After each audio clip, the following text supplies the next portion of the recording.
Apa itu bisnis jaringan?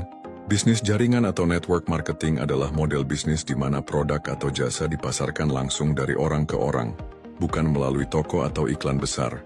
Dalam sistem ini, seseorang bisa mendapatkan penghasilan dari dua sumber utama. 1. Penjualan langsung produk ke konsumen. 2. Membangun jaringan atau tim dan mendapatkan komisi dari penjualan tim tersebut.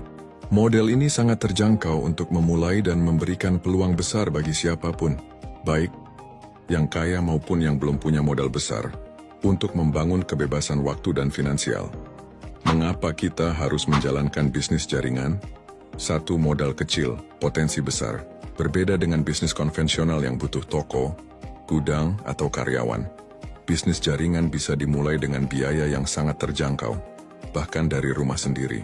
2. Sistem sudah tersedia. Kita tak perlu membangun sistem dari nol. Sudah ada produk, pelatihan, marketing, dan mentor yang membimbing. 3. Bisa diwariskan. Bisnis jaringan menawarkan sistem yang bisa diwariskan pada anak cucu. Artinya penghasilan bisa terus mengalir meski kita sudah tidak aktif. 4. Mengembangkan potensi diri. Dalam proses membangun jaringan, kita belajar komunikasi, kepemimpinan, mindset, dan kerja tim, hal yang sangat penting dalam kehidupan. 5.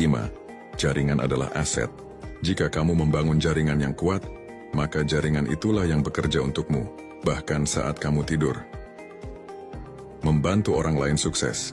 Ini bukan hanya soal uang, tapi soal mengangkat hidup orang lain. Ketika kamu bantu orang lain naik, kamu juga ikut naik. 7. Fleksibel dan mobile. Bisa dijalankan di mana saja dan kapan saja. Cocok untuk ibu rumah tangga, mahasiswa, karyawan, atau siapapun. Mengapa ada yang gagal di bisnis jaringan? 1. Kurang sabar dan mudah menyerah. Banyak orang ingin hasil instan. Padahal bisnis jaringan adalah proses membangun. Sama seperti menanam pohon. Perlu waktu, pupuk, dan ketekunan. 2. Tidak belajar dan tidak ikut sistem. Bisnis ini punya sistem.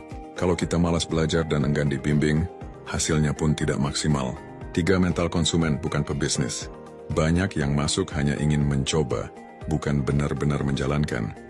Padahal pebisnis sejati harus komitmen dan fokus. 4. Takut ditolak dan minder. Penolakan adalah bagian dari proses. Mereka yang gagal biasanya terlalu fokus pada penolakan, bukan pada peluang. 5. Lingkungan yang negatif. Saat dikelilingi orang yang meremehkan, bisa membuat semangat turun. Itulah pentingnya bergabung dalam komunitas positif dan suportif. 6. Salah memilih perusahaan. Jika memilih perusahaan yang tidak jelas, produk tak berkualitas, pelatihan tidak tepat atau sistem tidak adil, maka perjuangan akan berat. Kesimpulannya adalah bisnis jaringan bukan jalan pintas untuk kaya, tapi jalan cerdas menuju kebebasan finansial. Jika kamu serius, sabar, dan mau belajar, bisnis ini bisa mengubah hidupmu dan hidup banyak orang di sekitarmu.